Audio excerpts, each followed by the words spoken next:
Salam sidang jemaat, selamat hari Minggu, selamat beribadah.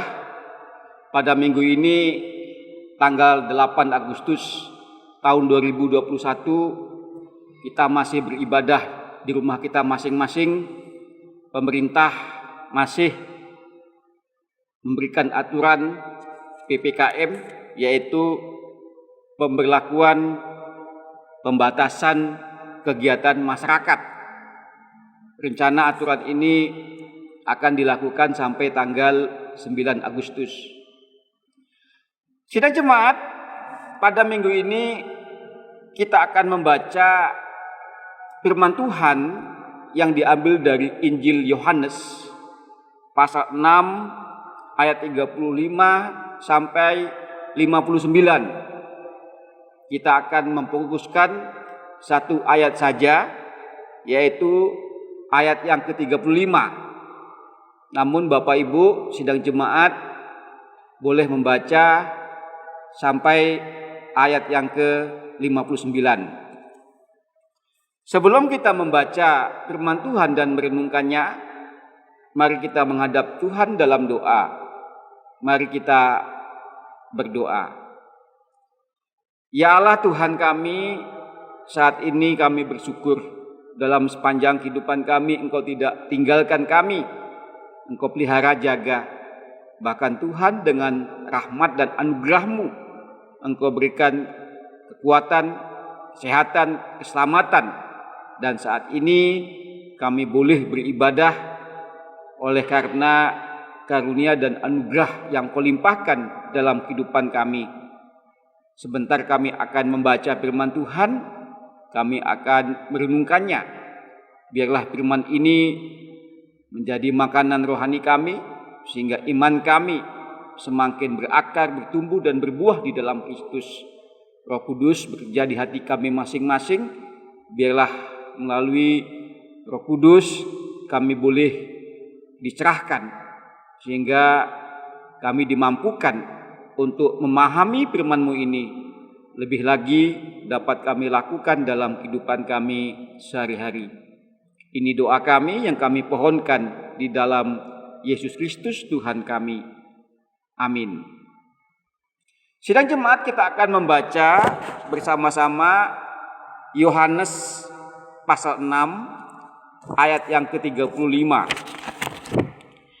Kata Yesus kepada mereka, "Akulah roti hidup. Barang siapa datang kepadaku, ia tidak akan lapar lagi. Dan barang siapa percaya kepadaku, ia tidak akan haus lagi." Demikian firman Tuhan. Yang berbahagia adalah orang yang mendengar, memelihara, dan melakukan dalam kehidupan sehari-hari. Tema minggu ini diberi judul, Akulah Roti Hidup. Sidang jemaat, dalam nas yang kita baca ada suatu perdebatan antara Yesus dan ahli Taurat. Dalam kehidupan Yesus Kristus tentu banyak mengalami tantangan dan rintangan. Seringkali ia berdebat. Sepanjang Alkitab Injil, Yesus senantiasa berdebat. Dia berdebat dengan ahli Taurat, orang Farisi, Saduki, dan orang-orang Yahudi yang pada waktu itu tidak percaya kepada Yesus sebagai Tuhan. Dalam konteks yang kita baca, tentu ada dua golongan. Yang pertama, golongan yang tidak percaya kepada Yesus sebagai utusan Allah. Golongan yang kedua adalah orang-orang yang percaya kepada Yesus sebagai utusan Allah, bahkan percaya bahwa Yesus Kristus itu adalah Nabi, Mesias, yang dijanjikan oleh Tuhan untuk menyelamatkan kehidupan ini. Sidang jemaat, dalam kehidupan masa kini, dua golongan ini tentu ada. Ada manusia-manusia yang pada saat ini tidak percaya kepada Yesus sebagai Tuhan. Dan kita adalah golongan yang percaya. Yesus Kristus itu adalah Tuhan dan Juru Selamat di dalam kehidupan ini. Inilah yang terjadi dalam konteks yang kita baca. Khususnya mereka mempersoalkan tanda-tanda, mujizat-mujizat, hal-hal yang luar biasa yang dilakukan oleh Yesus itu berasal dari mana? Sebagai orang Yahudi, tentu ia telah merasakan betapa hebat dahsyat penyertaan Tuhan dalam kehidupan bangsa Yahudi. Bahkan Allah yang ia sembah adalah Allah yang luar biasa. Dalam kehidupan, dalam berbangsa, orang Yahudi senantiasa disertai oleh Allah, dan seringkali Allah melakukan perbuatan-perbuatan yang sangat luar biasa. Rupanya mereka tidak senang dengan apa yang dilakukan oleh Yesus.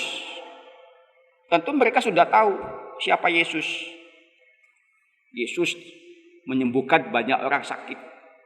Orang timpang dapat berjalan.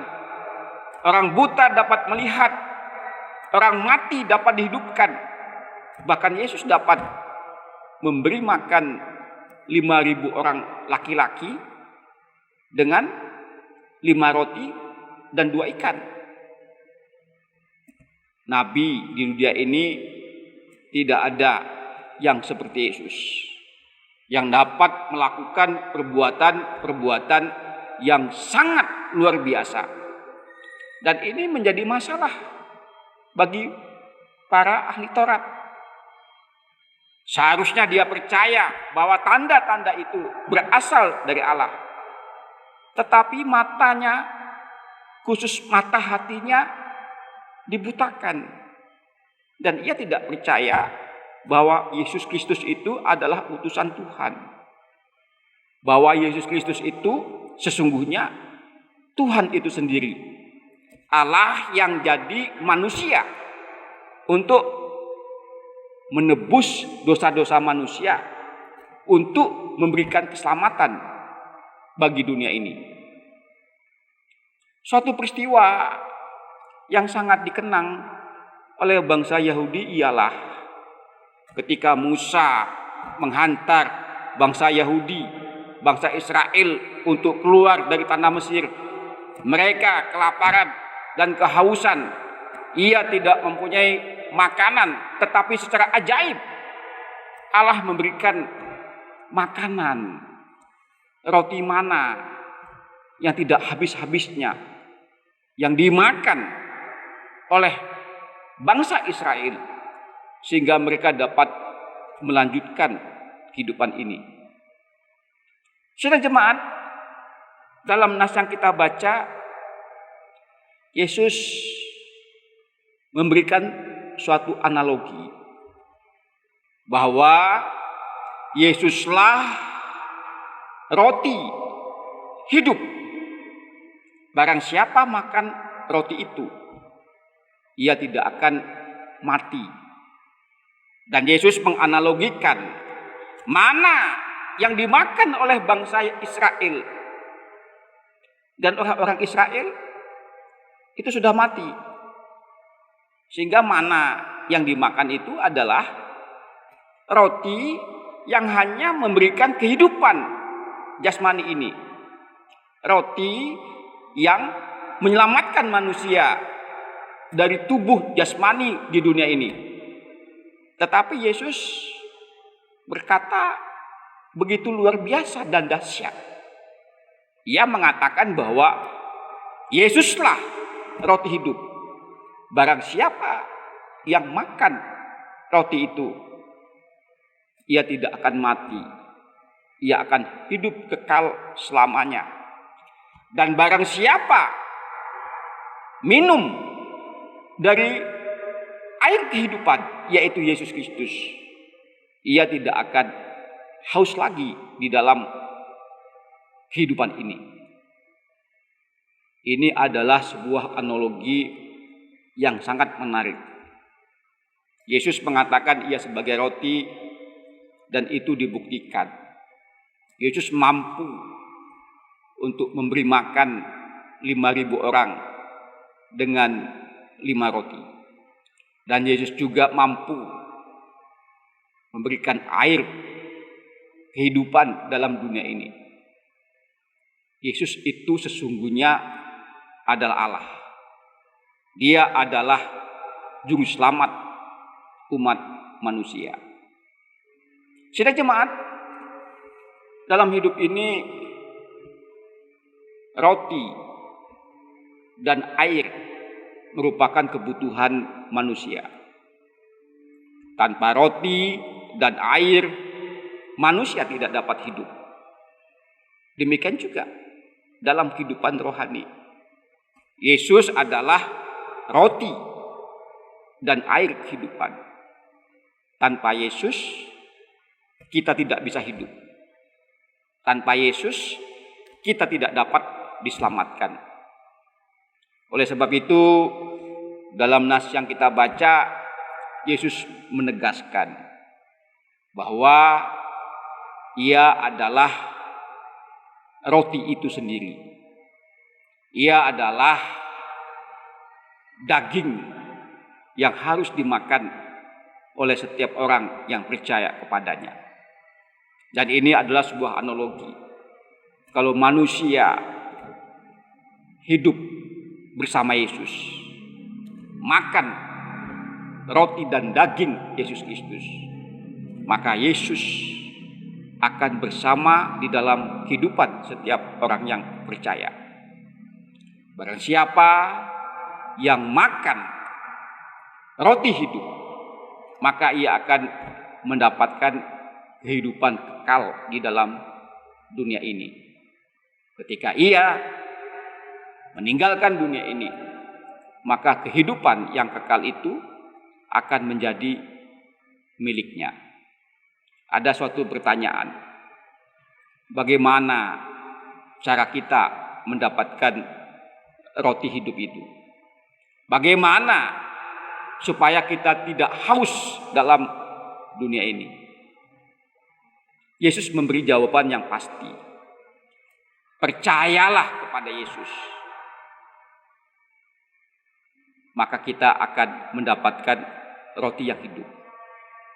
Kalau kita percaya kepada Yesus, tentu kita harus melakukan apa yang diperintahkan, apa yang diajarkan oleh Yesus dalam kehidupan ini.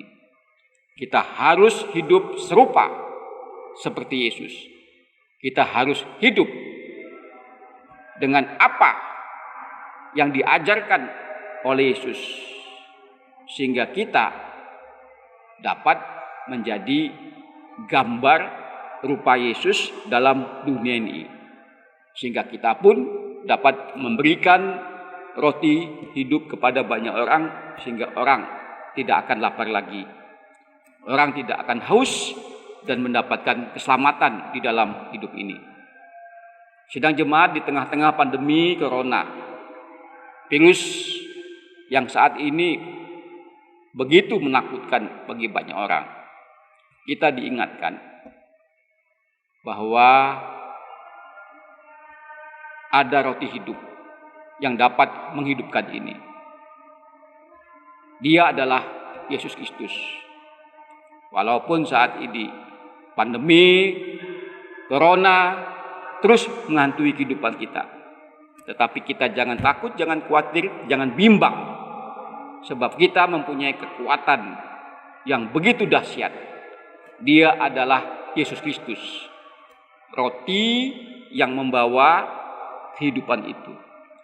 Makanlah roti itu, sehingga engkau akan diselamatkan dan tidak takut dengan apa yang terjadi di dunia ini.